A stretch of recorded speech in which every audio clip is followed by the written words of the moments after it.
Welcome to Art Crammer, your fast-track guide to smashing A-level history of art.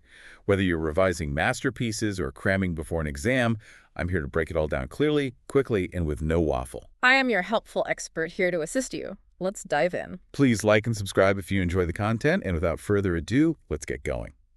Right, today we're laser-focused on Claude Monet's 1884 painting, Bordighera. The one at the Art Institute of Chicago. Oil on canvas. Exactly. It's about, 65 by 81 centimeters, roughly? And our plan today really is to unpack this painting. Get into the story behind it, yeah. The visuals, the context. Precisely. How it fits into Impressionism, life in the 19th century, all that. Basically a clear, concise guide to this piece. Sounds good. And Bordighera itself, the place, is key to understanding this one. Monet's trip there. It wasn't just a quick pop-in. No. No, in early 1884, he planned for, I think, 3 weeks. But he actually stayed almost 3 months. Wow, 3 months. It's quite a stretch. What kept him there? What was the big draw? It was mainly the light, the unique Mediterranean light. He had this great quote to Rodin about fencing, wrestling with the sun. Fencing with the sun. Yeah. I like that. It sounds like a real struggle. It was. For him, it was this active challenge trying to get that intensity, that specific quality of light onto the canvas. It was so different from northern France. Brighter. Sharper contrasts. Exactly that. More vibrant colors, too. A whole different set of problems for an impressionist trying to capture, that fleeting moment. And getting there, traveling at that time. Yeah. That was becoming easier, wasn't it? Oh, absolutely. That's a huge part of the context. He'd actually popped down in 83 briefly with Renoir. Ah, right, to see Cézanne. Yes, exactly. But this longer trip in 84, it really highlights the impact of the railways spreading across Europe. Bordighera got its station in 1873. So pretty recent then. Yeah, and hotels were there even earlier. By 1883, you could get from London to Bordighera in just 24 hours. Imagine. That's incredible. Really opens things up. Completely. It made these trips feasible, and it also helped connect the Impressionists. They visited each other, shared ideas. It fueled the movement. Okay, so Monet arrives in Bordighera, armed with his paints, ready to wrestle the sun. What does he choose to paint in this particular work, Bordighera? Well, the view is from a higher vantage point. You see the sea, but it's sort of framed, partially hidden by these big pine tree trunks in the foreground. Okay. And what's really striking is his focus. It's overwhelmingly on the vegetation, not the grand sea view, not the town so much, but the plants, especially the palm trees. Palm trees. Were they unusual for him? Very. They were quite exotic to him, and he wrote about them driving me crazy. They were just so different. A real challenge to paint convincingly. The landscape, the houses, they take a backseat.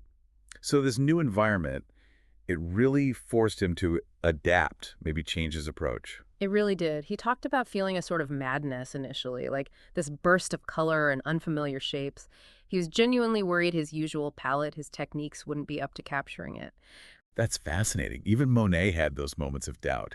So looking closely at the painting itself, what techniques jump out?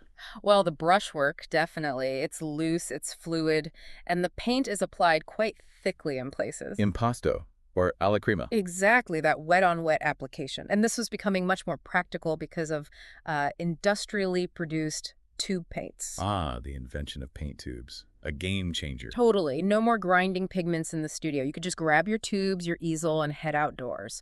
It allowed for much more spontaneity. You can almost feel the energy in those strokes. Yes. You see these thick dabs, these taches, especially in the leaves and the water. It gives them life, movement.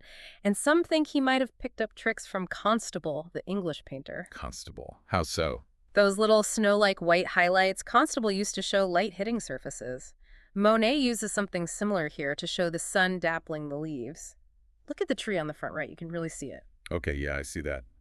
Little flakes of white. And he's using other techniques, too, like stippling, some dry brushwork to build up layers of color and texture. And the overall feeling, the colors, the composition, what does it evoke? Oh, definitely a hot but sort of fresh Mediterranean day. That clear blue sky, the deep ultramarine sea, it screams south of France, or Italy in this case, and those vibrant greens and blues in the trees just anchor it there. How does he create the sense of distance, with the trees sort of blocking the view? Several ways. The overlapping branches obviously create layers.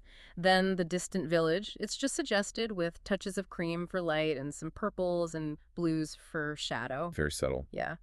And Atmosphere perspective, things further away get less distinct, maybe a bit bluer. See how the foreground trees on the left seem darker, pushing the central ones forward? Right, right. It draws your eye in. And if you look really closely at the sea, tiny little cream marks suggest boats way out there. Amazing detail from simple marks. Now, you Right. mentioned this isn't like his later water lilies. How's it different? Well, the key thing here is it's painted on plain air outdoors, directly observing the scene. It's not arranged like a still life or composed back in the studio like some of the later, more abstracted water lily panels. So it's a direct response to what he saw. Exactly, capturing that specific moment, that light. And again, tube paints, pre-stretched canvases, these things made that kind of immediate outdoor work much more feasible. It looks very different from the formal salon paintings of the time. Oh, completely. The looseness, the bright color, the focus on light over precise detail, it shows his artistic freedom, his move away from academic expectations. Some even see hints of like older influences, maybe even Chinese painting and how he handles the trees broadly.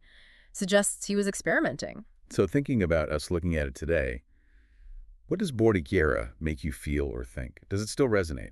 I think for a lot of people, yeah, it evokes that feeling of escape, maybe a holiday vibe. That sunny, relaxed Mediterranean feel is very appealing. Makes sense. But it's good to remember Monet wasn't just on a quick break. He was there for months, working intensely.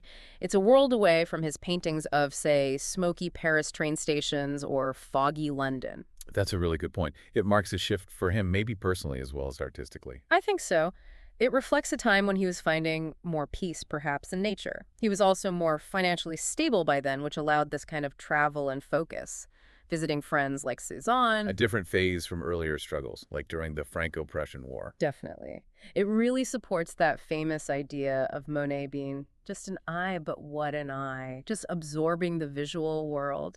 And interestingly, while he enjoyed traveling with Renoir as a tourist for the actual painting in Bordighera, he said he insisted on doing it alone. Ah, needed that focus. Seems so, his own focused process. Okay, so wrapping up our look at Bordighera, what are the main takeaways for someone studying this painting?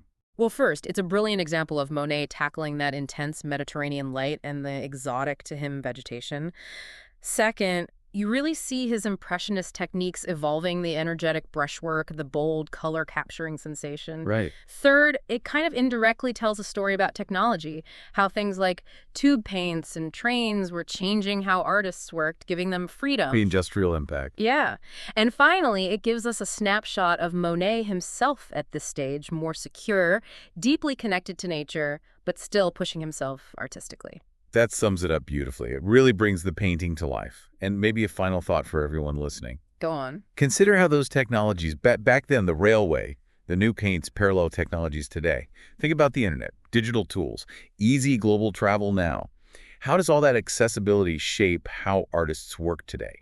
What subjects do they choose now that they can go anywhere, see anything? That's a great question to ponder. How does technology continue to shape art? Exactly. Something to think about. Thank you for listening to Art Crammer. Please be sure to like and subscribe if you want more fast-track guides to art history. And drop a comment. Let us know which masterpieces you want us to dive into next time.